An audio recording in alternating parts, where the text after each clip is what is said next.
On a eu peur parce que on voyait tout devant nous, quoi. Il n'y a personne qui est venu nous voir pour nous dire c'est comme ça. Enfin, on a vu personne jusqu'à 8 h du matin qu'ils ont sonné l'alarme pour dire qu'il fallait rester confiné. Alors que nous, dans les caravanes, on ne peut pas être confiné, c'est pas étanche. On a 3 policiers qui sont venus nous voir pour nous dire il n'y a pas d'évacuation prévue pour vous parce que vous êtes sur une zone non habitable. Donc là, ça met en colère, quoi, parce qu'on a des enfants.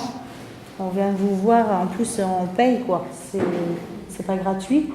Et du coup, on paye comme à un terrain de camping, on va dire, pour être stationné ici. Et quand on vient vous voir, qu'on vous dit vous êtes sur une zone non habitable, donc si vous voulez partir, vous partez, mais vous ne pourrez pas revenir parce qu'il y a le périmètre de sécurité qui s'était installé à notre droite et à notre gauche du terrain. Ça met un peu en colère, quoi. Il fallait laisser les caravanes et si on voulait sortir du terrain pour aller se mettre à l'abri à droite ou à gauche, parce que sans caravane, je ne sais pas où c'est qu'on aurait été, on ne pouvait plus rentrer chez nous. Contrairement à ce que la métropole a dit sur un... Comment que ça s'appelle qu'ils ont fait un communiqué de presse en disant que, soi-disant, qu'il y aurait un agent de la métropole qui serait venu nous épauler à partir de 6h30 du matin et qui serait resté avec nous toute la journée. C'est pas vrai, on cherche encore c'est qui l'agent, mais bon. Ça nous fait rire quand même parce que après c'est marrant à force d'entendre parce que bien sûr tout le monde se renvoie la balle. Oui. C'est plus facile comme ça. Mais sinon, on n'a vu personne.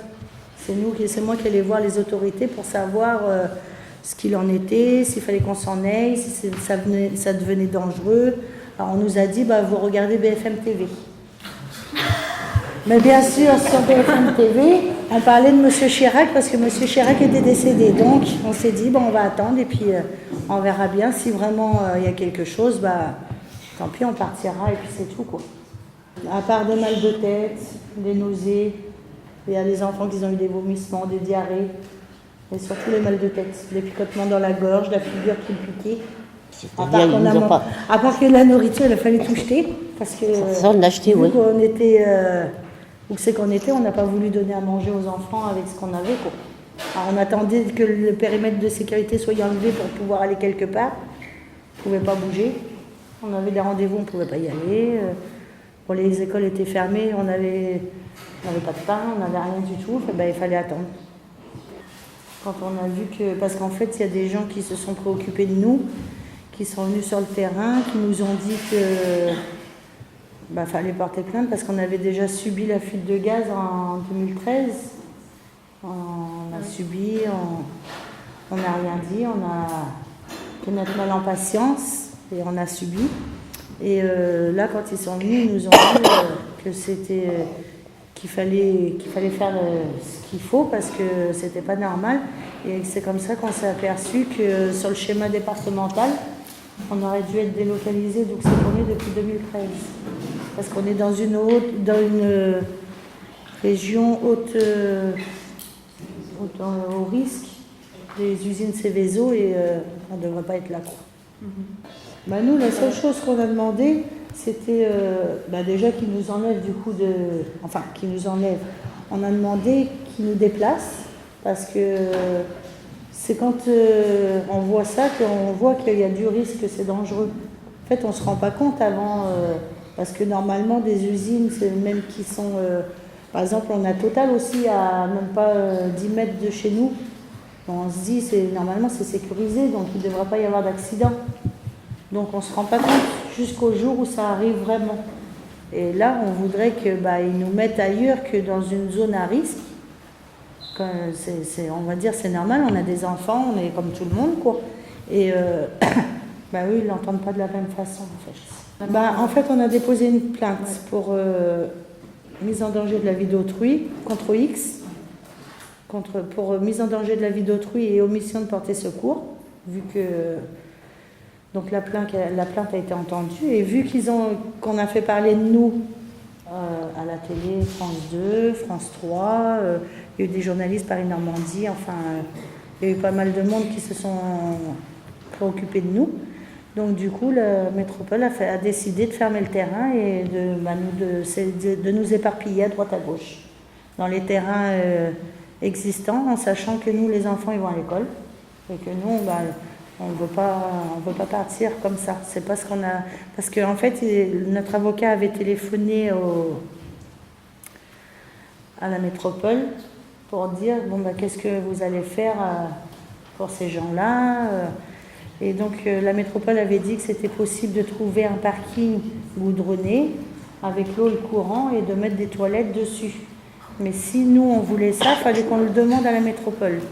Donc on a fait un courrier tout signé de notre main par lequel on demandait un parking provisoire pour pouvoir être en sécurité avec les enfants, en plus avec ce qui tombe encore, et avec ce qu'ils sont en train de mélanger, parce que c'est voilà. Et pour finir, du coup, ils ne voient plus ça comme ça. C'est faut qu'on se sépare. En fait, ils veulent nous séparer alors qu'on est tous la même famille et que nous, on ne veut pas être séparés. Jusqu'à Elbeuf, alors qu'on a les enfants qui sont scolarisés à Rouen, ils veulent. Alors, ils ont dit qu'ils s'occupaient de la scolarité des enfants, s'il fallait les scolariser dans l'école du secteur, qui s'en occupaient, mais nous, on ne veut pas.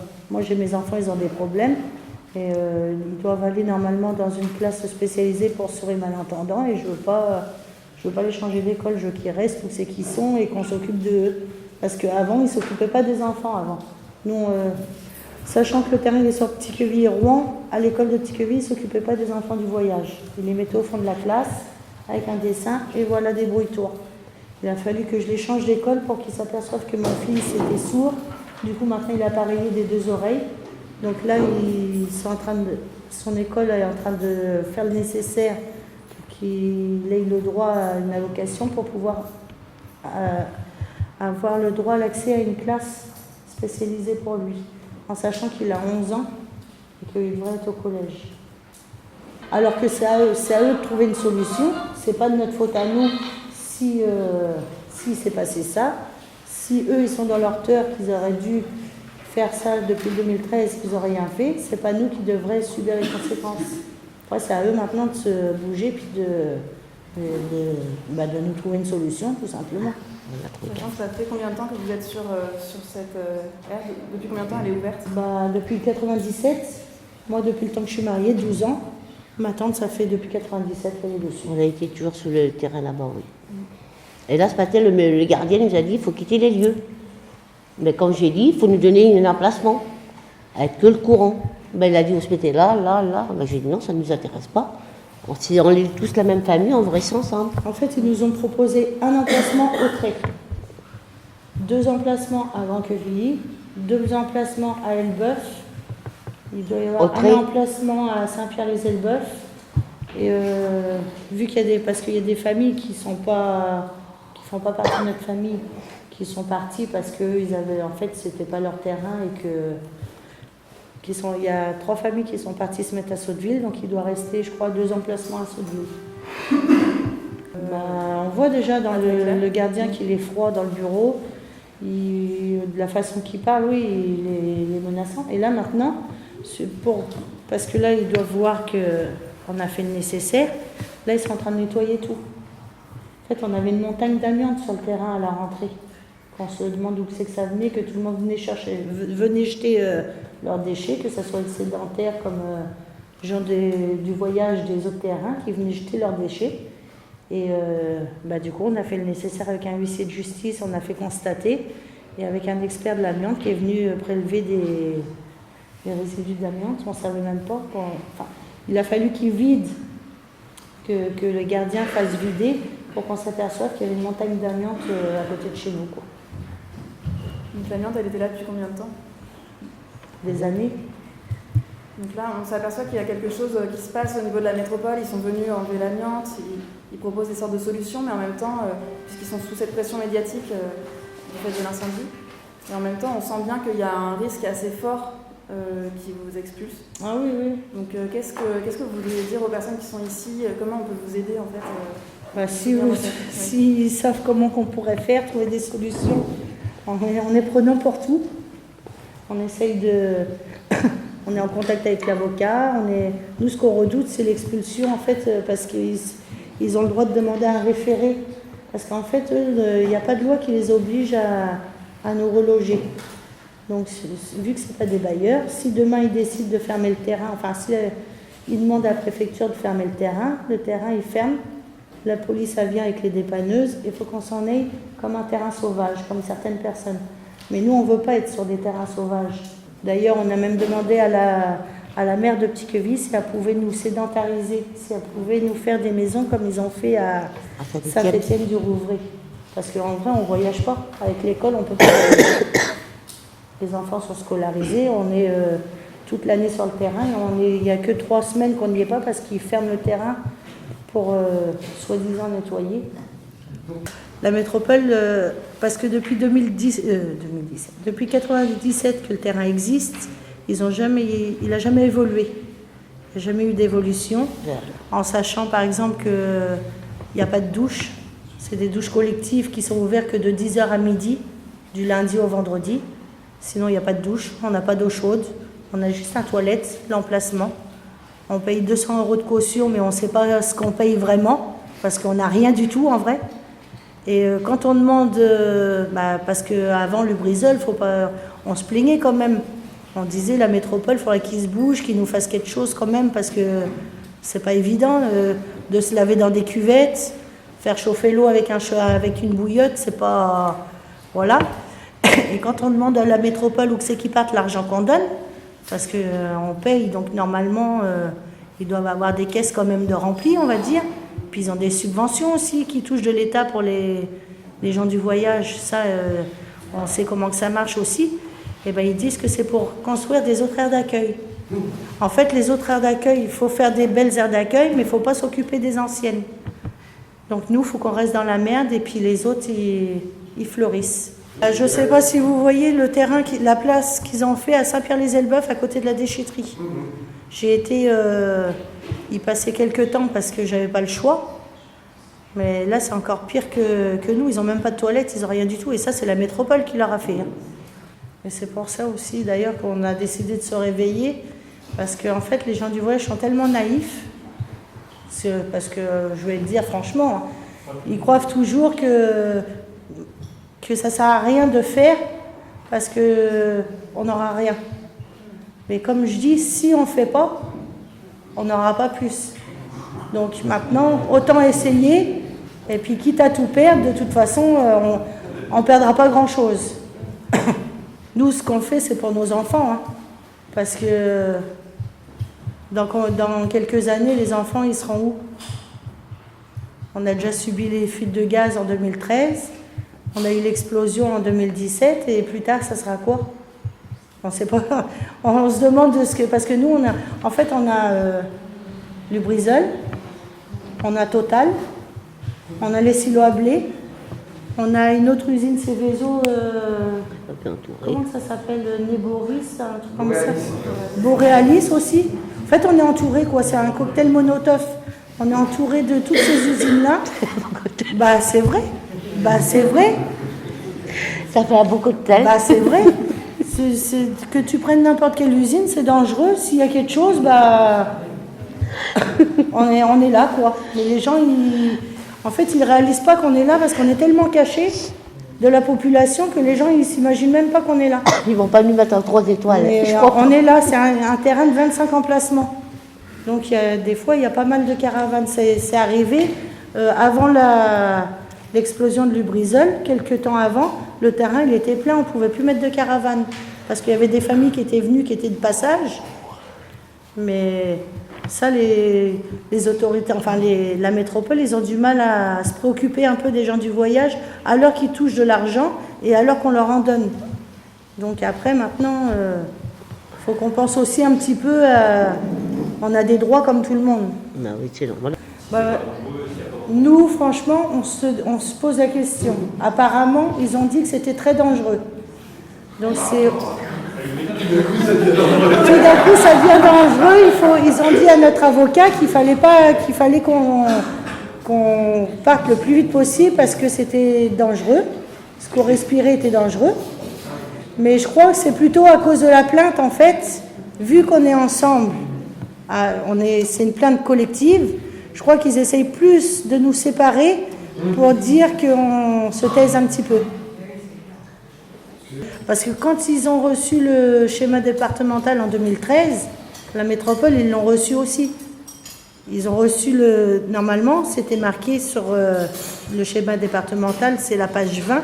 Je ne pourrais pas vous l'énoncer parce que je ne l'ai pas sous les yeux. Mais la métropole, c'était marqué qu'ils devaient nous délocaliser parce qu'on était dans une zone Céveso à haut risque.